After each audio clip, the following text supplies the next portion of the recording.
Welcome, everybody. You are not broken live. This is Patrick Heron, your self improvement foundation coach. Today, I want to talk about how to stop doubting yourself and the process. This has a lot to do with how our past still has a hold on us and compromises our present and our future. Today, there will be plenty of material to discuss, and I am very much looking forward to what's in store for you. Before I get started, I want to make sure I'm also live on Instagram. It looks like I just went live on Instagram as well. So whether you are tuning in from Facebook or YouTube or Instagram, please engage. I have access to all your comments no matter where you're from. So I'll be happy to see you engage. Drop comments, drop your insights, aha moments, and have questions for me because I always love hearing what you have to say, and I'll be happy to respond to as much as I can. With that said, let's talk about the problem of today. The problem of today is that we feel guilt, we feel regret for all the bad things that happened in the past. It could be failures, it could be mistakes, unfair situations that maybe we tolerated too much. So the point is that the past is not in the past just because we say it, just because it's physically gone and out of existence.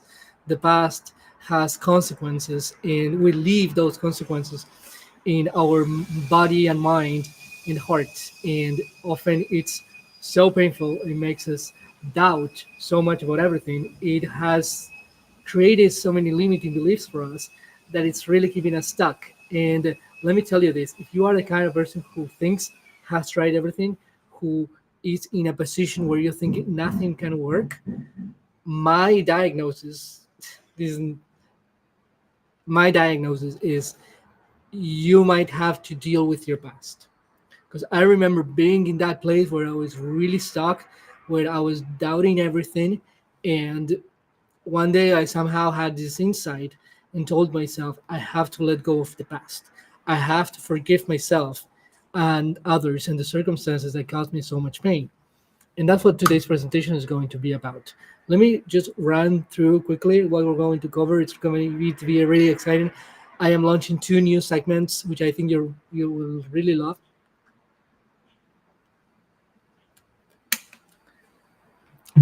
So first, we're going to have a quick presentation where I'm going to share a few stories and lessons and learnings from my experience.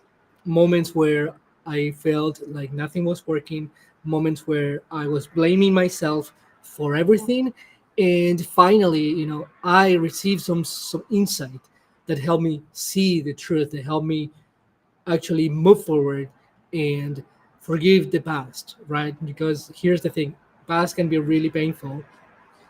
We experience trauma, we experience awful things, but everything, as this is my belief, you may not have to agree with me, but my belief is that no matter how ugly, how awful something happened to you, no matter how awful that is, you can still let it go as long as that situation is gone from your life. So if you want to think about extreme scenarios where people are in the middle of war, we're seeing a lot of that today, or people who are imprisoned unfairly or removed from their countries just because they are who they are, uh, there's still a way. So if the situation is still present, it will be probably a lot harder. By present, I mean, yes, you can let go of the past if war or anything big, made you suffer. But if you're still in the middle of war, it will be really hard to forgive the past because it's technically the present. I know I'm getting a little philosophical here, but I just want you to see that distinction. If there is something about the past that makes you suffer, you're still living today. It's not really the past, if that makes sense. Today's presentation will be divided into a few sections. In the first one, I'm going to share stories, like I said, in lessons and aha moments, breakthroughs. The second section, I like to talk. I like to call that segment Patrick Talks. I didn't have a name for it, but now I do. Then I'm going to introduce you to a new section that I like to call lessons from pop culture with Patrick.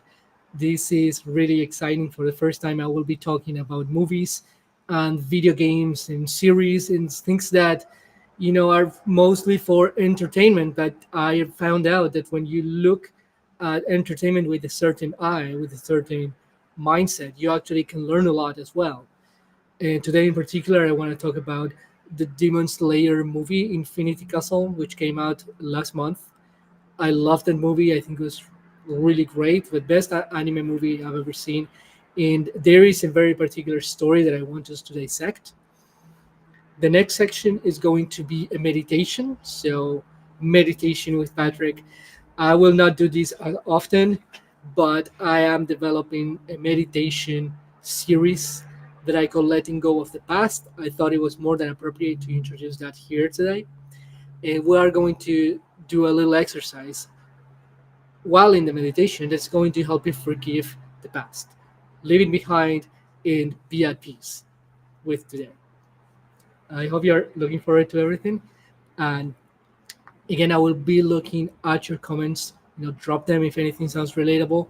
Drop them if you learned anything.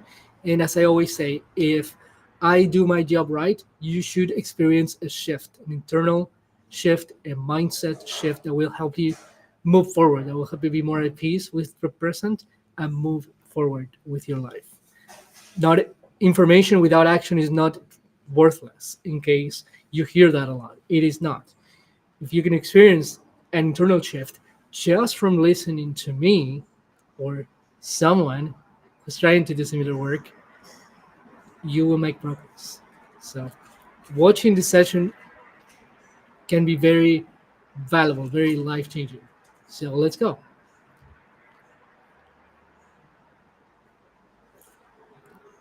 Today, in Patrick Talks, we are going to address the topic of forgiveness.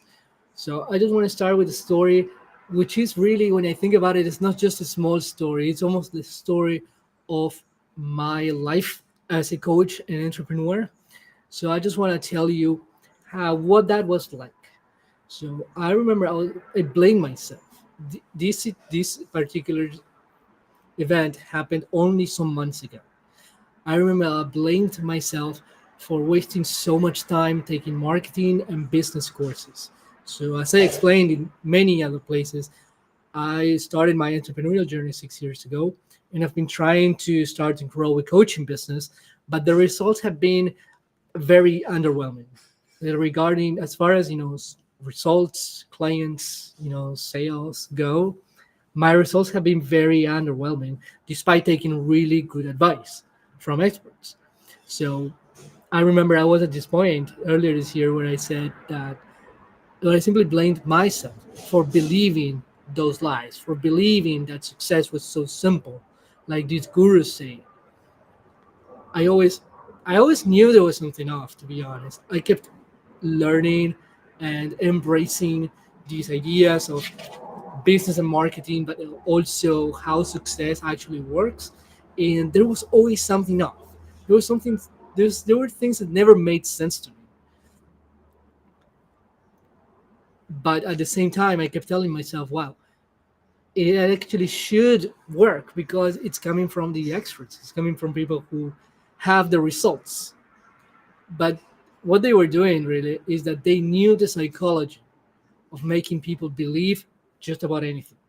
Doesn't mean they're bad people. It only means that they're so convinced that their stuff is good that they will plant it in your brain using advanced psychology tricks.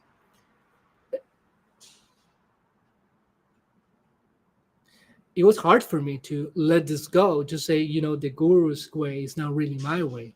That was difficult because they were highly successful.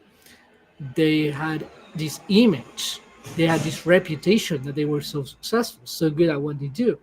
This is just part of the bigger scheme of things.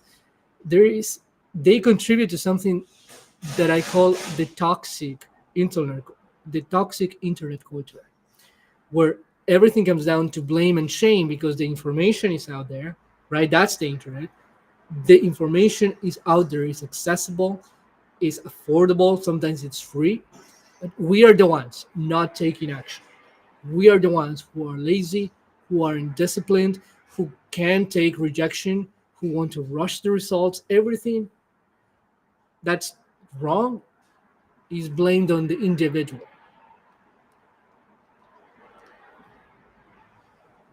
That was keeping me stuck. Ironically, by following their advice, I told myself, yes, I am taking a shortcut. I am getting myself on the fast lane. But this belief system, this culture of blame and shame was keeping me stuck. And a few months ago, I was blaming myself for being so blind to this. I blamed myself for the many decisions I made. It wasn't only one. I wish it had been only one bad decision, but I was in a paradigm that could only lead to more bad decisions in an endless cycle of taking action, paying money, and fail and blame myself. I hated myself for investing 6 years in the world of online business, only to end up broken with a lot of regrets. If this resonates with you, I want you to leave me a comment. I know there are more people out there who have to hear this, so please uh, show up, even if it's hard, and leave me a comment. I held on to this regret for a few months, but one day something happened. It was more than realizing that I wasn't wasting time. I saw everything coming together in a different way. I found myself. So here's the big insight. I found myself taking every idea, every failed project, and turn that into something new. I thought for the longest time, I thought that every time I failed at something, I just had to either try again or throw everything out and start over. Now I was realizing that I didn't have to throw anything out. I had to acknowledge that I was a multi-dimensional being. This is the biggest insight for me. So what does that mean? So let's start by explaining what the opposite of that means. When you are one a one-dimensional being, which nobody is, you are, in the case of entrepreneurship, you are choosing a niche. You are telling yourself that you have to solve a very specific problem for a very specific type of person and make a business out of it. But it turns out when you focus on one idea, you are shutting down everything else about you. You are dismissing all the beautiful things that make you you. That's how it felt for me. It's just that I couldn't articulate it in words. I couldn't see it so clearly like I was seeing it this year. And when you're stuck in this niche idea, you're always going to feel the friction. I'm not saying this is everybody's case, but I'm inclined to believe that it's probably most people's case. You're stuck in one niche. You get rid of when you fail. This is important. When you fail, you quit at that niche, and because it was something so specific, so narrow, you have to throw everything out. You build a course, you build a funnel, you build so many assets, you build a framework. Everything becomes useless at the moment that you quit your niche. But guess what? You were supposed to quit the niche because that was not your thing, and then you start over, and then you build everything all over again. So in my case, I quit and then I started again. What's the problem? Who's the people? What are their pain points? What are their desires, their beliefs? What's the offer?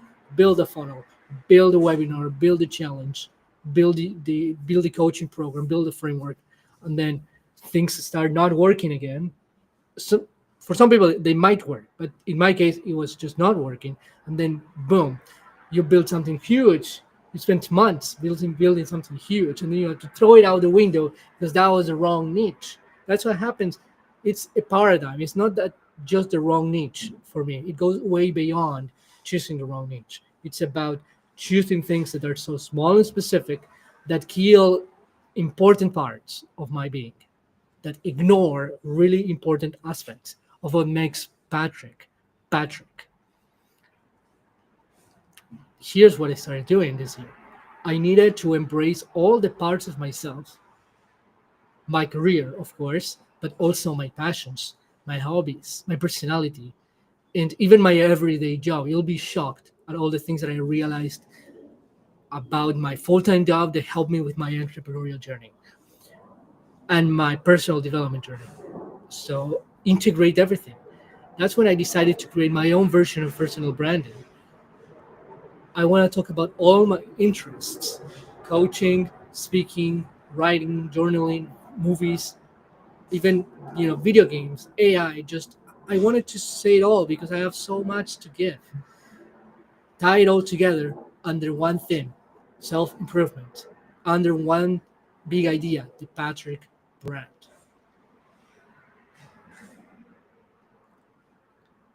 So if I could go back in time and talk to my past self, let's say time travel 5, 6 years, I would tell him to be diligent about noticing the friction in his business journey.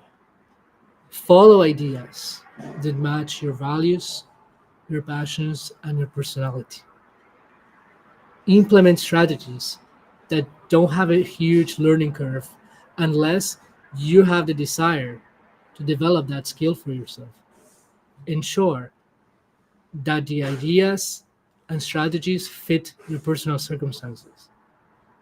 If you have a full time job and want to spend time with family, you don't need to sacrifice either of them. Instead, be open to experimenting with routines that suit your life as it is, not as it should be.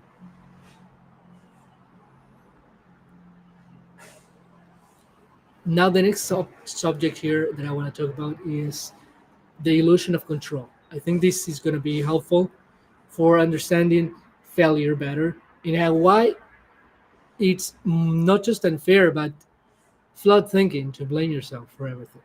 So, self improvement seekers, they learn early in their journey, at least this was the case for me, that they have to take 100% responsibility for their lives. While this belief seems empowering at first, it ends up turning into blame over time. See, being responsible for your life means that you are not a victim of your circumstances. This is a useful mindset shift for the person who used to believe they couldn't change anything about themselves and the world around it. However, the once ambitious person who thought they could achieve anything faces a new obstacle. They work on themselves.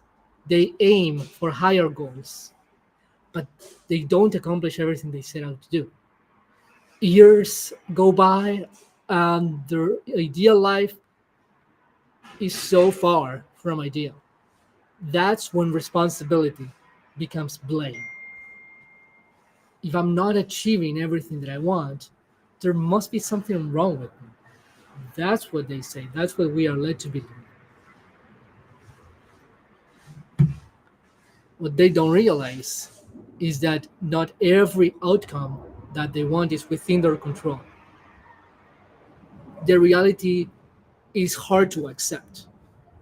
It's hard to accept because it contradicts the idea of 100% responsibility. This is the illusion of control. While we can change so many things inside and out, we cannot change everything. Not because it's impossible, but because it's not up to us to say this will change because I want it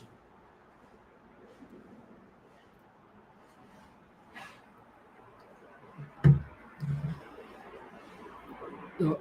Willpower alone won't cut it, and it won't do it fast.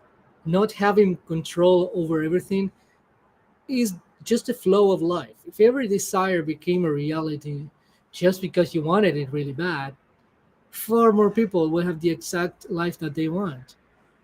So the root of their failures is not their flaws. It's rejecting the mistakes that they made, label them as bad, not really knowing that the universe can have other plans for you. This reality can be scary because we love control. And but when you let it go, when you embrace the uncertainty of life, you discover that getting exactly what you want could prevent you from learning and experiencing things that you haven't planned. Just to put it short, sometimes it's a blessing that things don't go your way because they lead to different things. They open the way to so many other things that you didn't even think could be possible for you. I have a little exercise that I want to share with you later in this session, and it's a meditation that should help you um, let go of the past. So now that you know that you probably maybe you're following the wrong advice, or that maybe you should listen more to your own intuition. Now that you know that you don't have control over everything, we can accept, we can finally embrace the idea that you are not flawed, you are not broken, and most of the things that you hate about the past that happened to you are not your fault. You did what you could with what you knew. And some other things, they were simply out of your control.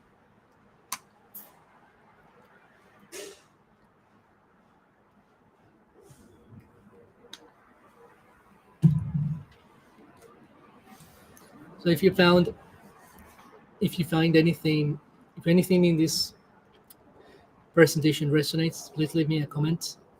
I do hope you become more compassionate towards yourself, because to me, this is the only way.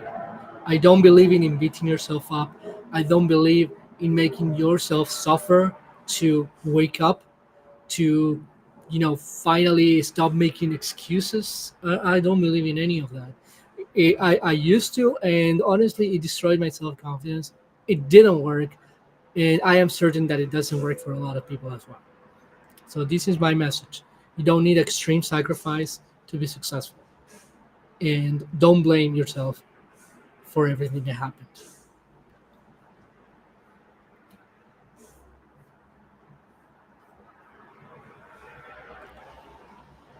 Thank you for sticking to the end of the presentation. And now let's move on to the next section. Uh, this section is new, so that is lessons from pop culture with Patrick. As I explained earlier, I am going to talk about the show and anime called Demon Slayer, and I am going to help myself with ChatGPT so that I can tell you everything in the smoothest way possible.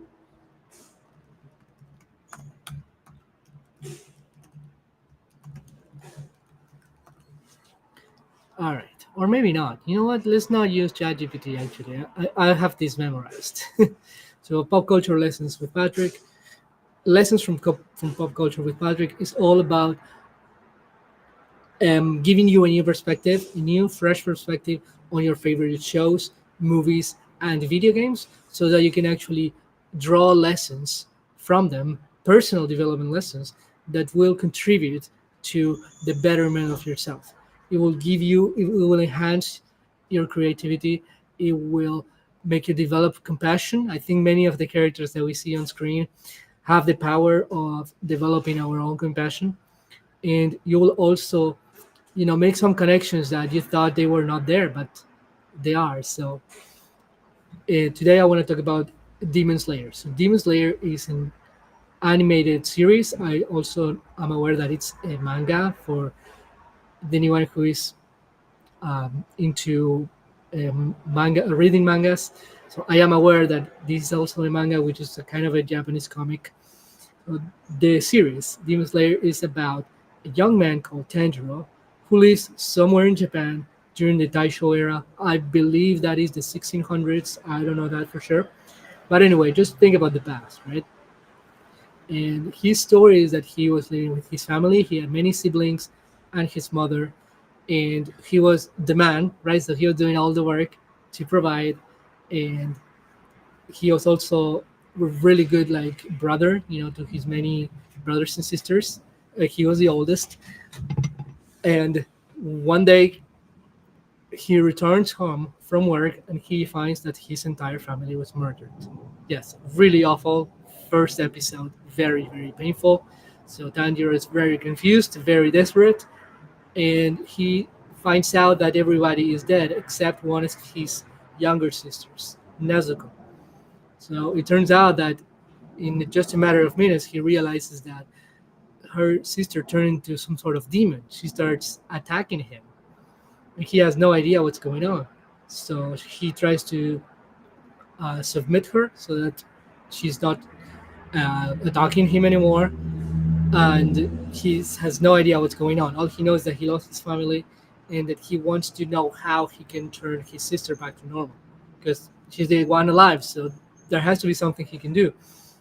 So shortly, he finds out that there is this organization called the Demon Slayer Corps, which is a group of swordsmen that fight these monsters called demons. And it turns out these demons, they eat humans. Most of them, they murder humans, but many of them also help others become demons themselves, which is the case of Tanjiro's sister. So that starts him on a journey of doing what? Becoming a demon slayer. So his goal is to first find a cure, a solution to his sister Nezuko's predicament, but also he wants to contribute to the larger mission, which is to rid the world of demons, and that's what the Demon Slayer's Corps are for. So that's the story. It's a really awesome story. The plot is simple when you look at it. Um, it's a character who goes through intense suffering. He finds meaning. He is going to become a warrior. Like the story, as far as the hero's journey formula goes, is very simple. And I think the depth of the characters is so fascinating. The the storytelling is so emotional. It's so beautiful. And now I want to tell you about the latest movie that came out, which is Demon Slayer Infinity Castle, which is supposed to be the conclusion of the series. So, in case you haven't watched this, or in case if you're interested in watching this and you don't want to get spoiled, so I will spoil people to the minimum, but I still want to warn you there could be spoilers ahead. So, the Demon Slayer movie is about the the, the entire Demon Slayer corpse getting themselves into a huge castle known as the Infinity Castle, where all the big demons live. So this is the final battle. All the swordsmen versus all the demons, and the only possible conclusion is that one side will beat the other. So that's the big conclusion. That's the finale. And by the way, it's three movies. It's not just one. And this is a big long story, and it was split into three movies. The first one is Infinity Castle. Anyway, I want to talk about a very particular character and a very particular story, which is tied to today's subject of forgiveness, right? So there is a one of the demons. There are a group of demons who are a lot more powerful than the others. You have the big boss, which is the source of all the problems. He literally turned a lot of humans into demons, and then you have his his ranks. So he basically has some sort of small army of 12 powerful demons, of which there's only five left alive by this time in the story. And one of them is called Agasa.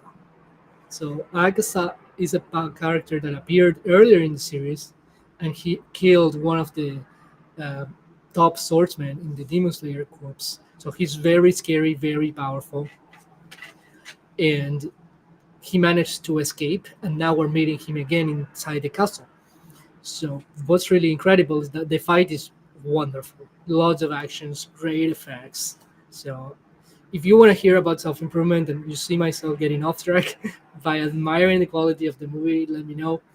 But this is Patrick, right? I am a multi-dimensional being, just like everybody else, as far as I know. But I am showing it in this live stream. Anyway, so Agasa, the story of every demon usually is that, especially the top ones, is that they have, as a human, they had a really difficult life. Many of them were poor and starving. They were abused. They had awful stories, awful backstories that you get to see on screen, which is really great. In the case of Agasa, you see a much longer backstory than most, which I appreciate. And he was a kid who used to steal. He lived in poverty. His dad was sick, and he used to steal and fight just to survive. He, along the way, he became a very strong person. He could beat up anybody, but he was also caught many times by the authorities. And at the time, you probably have to imagine how maybe backwards society used to be, let's say 500 years ago, and he used to get beat. So the mayor beat him up every time he was caught, and that only obviously deepened, his anger and his trauma. And one of the days that he gets caught again, he gets caught, beat up, and released. One of those days, he returns home only to find out that his father committed suicide. Somebody passes the message to him that his dad committed suicide because he couldn't tolerate what a monster his son turned into. So this obviously only adds fuel to the fire. He becomes worse and worse, more depressed, more anger, more angry. And then one day it looks like his life is about to change for the better. He meets a martial artist's teacher who has a big dojo without almost any students actually. But he sees the potential in the kid, and decides that he wants to train him. So they train together. So instead of learning street fighting, he actually learns martial arts, which is a much more sophisticated um, style of fighting. Also, he gets so many of the benefits associated with martial arts, like being more at peace, you know, master breathing. For those who know martial arts, that it's way more than just fighting. He becomes a very solid warrior, and in fact, he also meets the daughter of his sensei, and they get along. They almost became a family. So this guy, he changed his face. He changed his uh, his emotions. He thinks that it's possible for him to become happy, and life was not a complete hellhole. He gets to the point where he falls in love with the sensei's daughter. She was very sick too, but she started improving. It looks like he was a good influence for her, or maybe they were good influences for each other. So it's such an emotional, arc, because he goes from the worst to almost the best. He found a career, he found love, had a family, he had a nice place to live. But then things go downwards again, where he finds out that people from other dojos are sort of jealous or insecure about the fact that he and his sensei are so strong. They know they can't beat them. So maybe it was a matter of competition, but they decide to start some sort of a war between the dojos, and they decide to play dirty tricks, and they poison their water. At the time, our friend now, Agasa, whose name was not Agasa at the time, he was not around. He was away from the dojo, and he never drank the poisoned water. So he returns home only to find that his fiance and his future father-in-law are dead. And then this is the time when he completely loses it.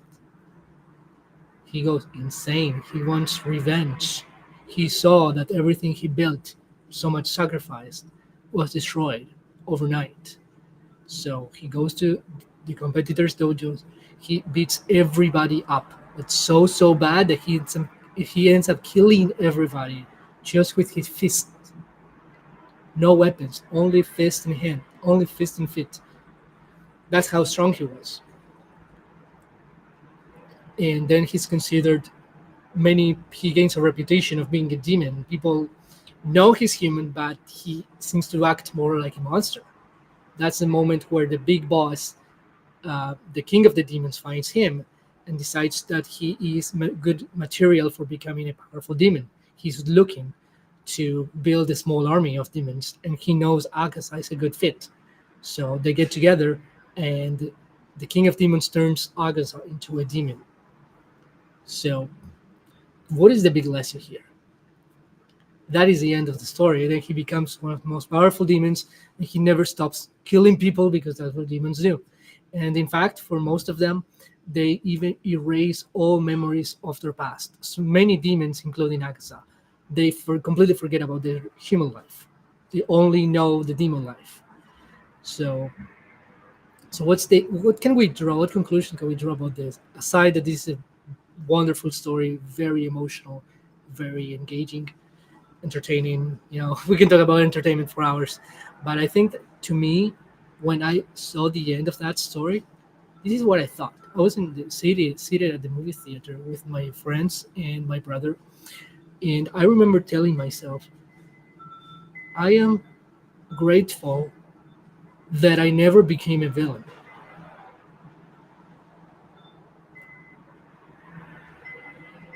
What do I mean by that? Well, I consider myself having gone through intense suffering, whether it was entrepreneurship or my family or my finances, or my health. I feel like I've gone through a few personal healths myself, and it turns out that I am a good person. I am happy with who I am. I want to help others. I've seen some of the best and worst of humans, but I don't give up on humanity. I don't give up on making an impact on the world, and I don't give up in living the best life I can. So I don't care if I'm not successful to the standards of money, reputation, or changing people's lives. I haven't changed 1,000 people's lives, as far as I know. And but my success is found in this undeniable truth: I have not become a villain. So if this resonates with you, drop me a comment. If you ever told yourself you haven't accomplished anything, you suffered a lot, but you're not far in life, remember, you haven't turned into a villain, and that has a lot of credit. Villains cause damage; they hurt others, and you are not one of them. As a villain is not someone who's born evil; it's someone who is turned evil by taking their past circumstances, by taking their pain and turning that into hatred. If that's who you're not, you're a hero. So that was lessons from pop culture with Patrick, and honestly, I am so happy with how this one turned out. And remember, you're not a villain, and not being wild success doesn't make you any less. Doesn't make you bad. Doesn't make you mediocre. You're on your journey. So now that we dwelled in forgiveness and we touched on some of our painful pasts, I want to share this meditation with you. So if you allow it, well, I'm just gonna do it. I need to tell you that I must plug my computer. So if you give me 3 minutes, I will be more than happy to just get into my home, plug in my computer, and read a meditation for you. This meditation is part of my series called Letting Go of the Past, and this audio is specifically targeted for you to forgive the past. I'll be back.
All right.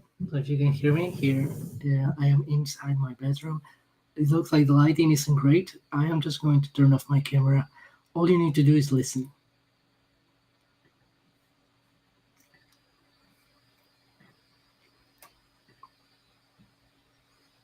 I will find my meditation in a few minutes.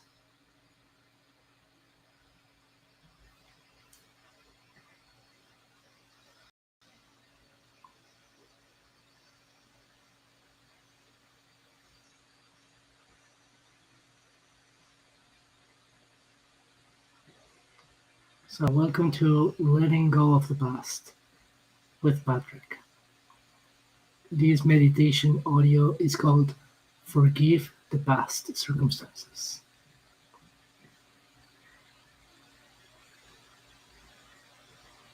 Before we start, I want to make sure that you are comfortable, that you are ready to listen in, and that you don't have distractions as much as possible. Today, we revisit events and circumstances from our past that still feel heavy, and we take a step toward feeling at peace with them.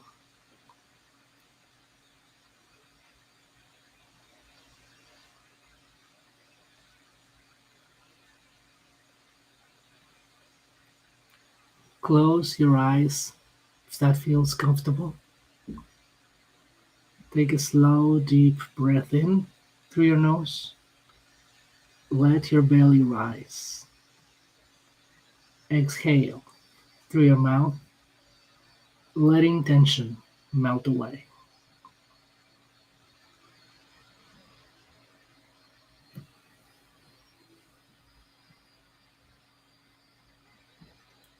Again, inhale, calm. Exhale, release. With each breath, let the shoulders, jaw, and hands soften.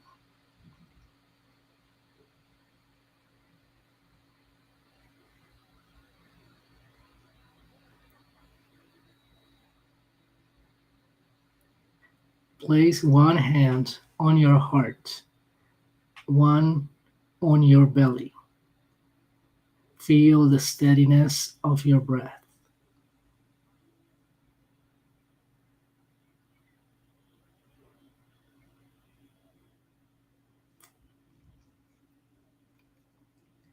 Notice the ground beneath you.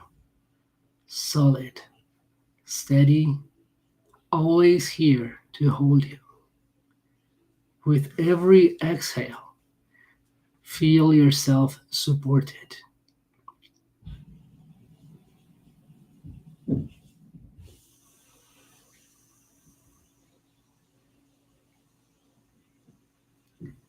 Remember, forgiveness is not approval of what happened. It is choosing to be free, to free yourself from pain.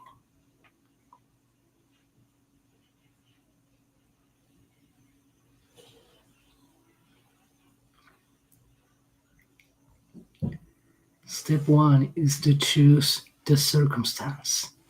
Bring to mind one powerful, one painful event or circumstance. Perhaps a failure, a loss, a missed opportunity, an unfair situation, a time when life felt out of control.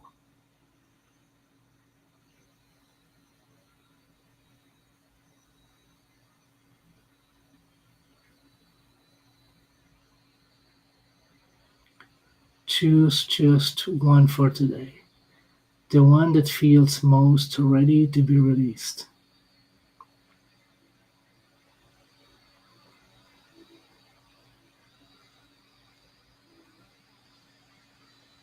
See it clearly in your mind, where you are, what was happening. Silently name it to yourself.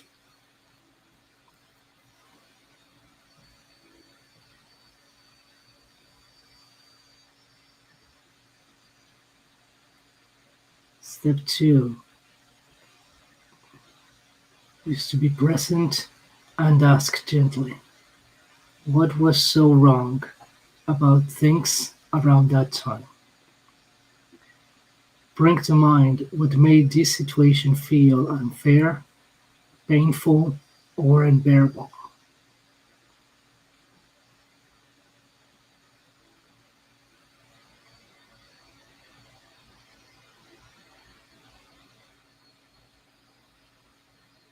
Stay with it. What exactly felt wrong about this event?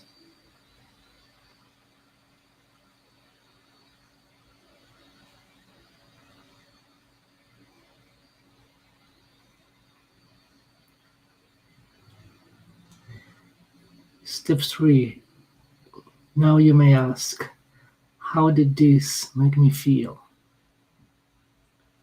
Let emotions arise: anger, sadness, fear, confusion, whatever is true.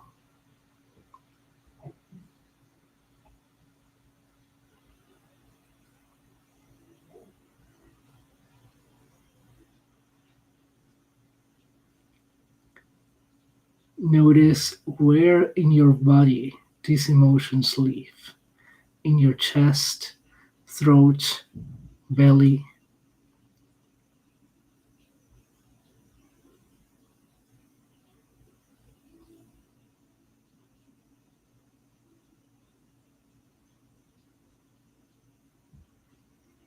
If they grow strong, lengthen your exhale. Imagine breathing out some of the pain with every breath.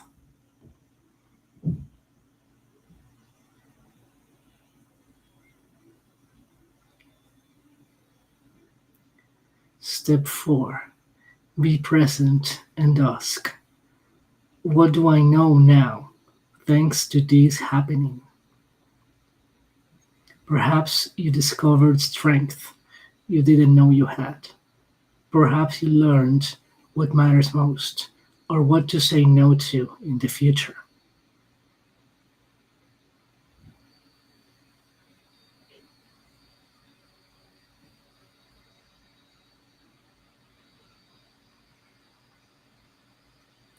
Stay with the insight. What lesson came from this?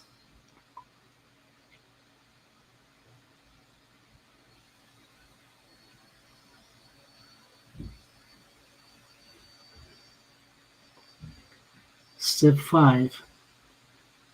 Be present and ask, what positive consequences came from this happening? Look for hidden gifts: clarity, resilience, compassion, courage, a new direction, or even meeting new people because life shifted. Even if you wouldn't have chosen this path, what good came from walking it?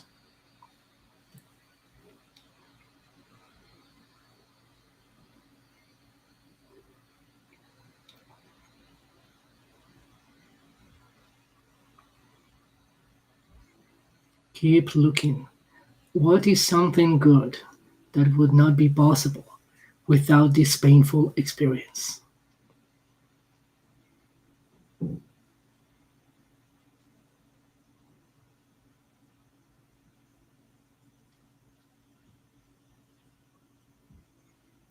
Step 6. Readiness to forgive. Be present and ask, now that I have felt, learned, and benefited from the experience, am I ready to forgive this event and leave it behind? Forgive the circumstance itself, the timing, the unfairness, the shouldn't have happened.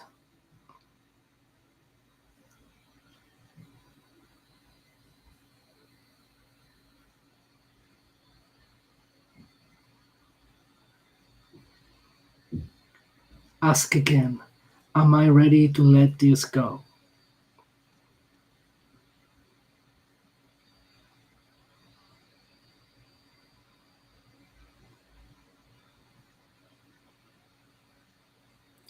If the answer is not yet, honor that.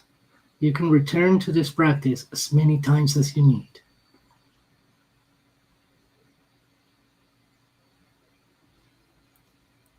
Step 7, Release Ritual. Imagine the entire event as a scene inside a bubble of light. See every detail, then hold it with compassion.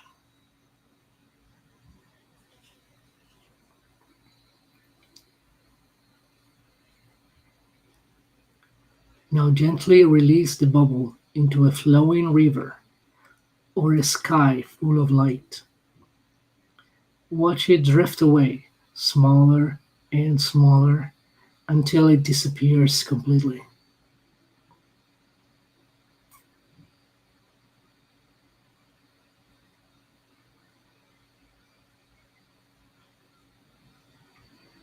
Keep watching. Let it float away until nothing remains.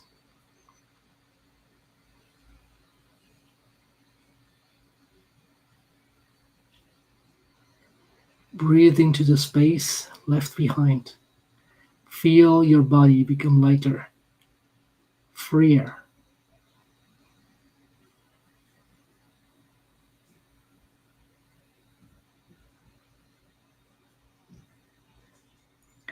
Step 8.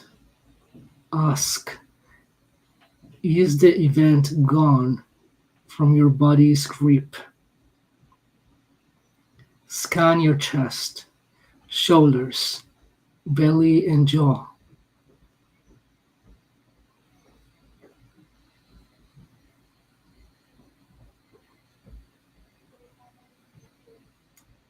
Check again. Is there still tightness anywhere?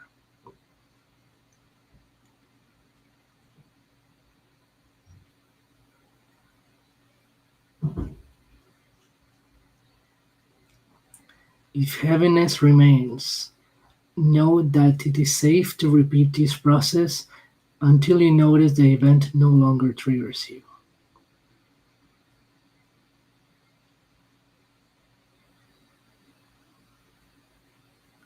Integration and closing. Picture one small action or choice you can take that honors this release. Even something simple, like breathing deeply when you think of this event.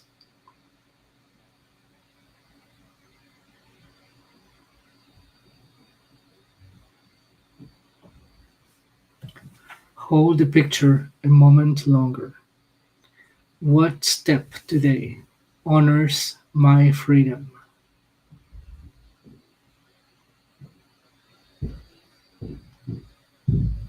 Take a slow, nourishing breath. Welcome peace. Exhale fully. Let go of what no longer serves you.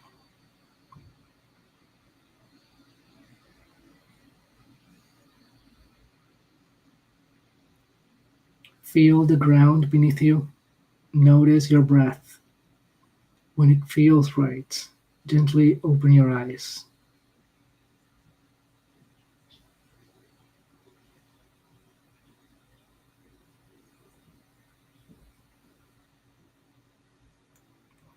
Revisit this meditation every time you wish to let go of a painful experience.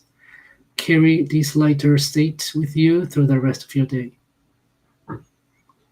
Thank you.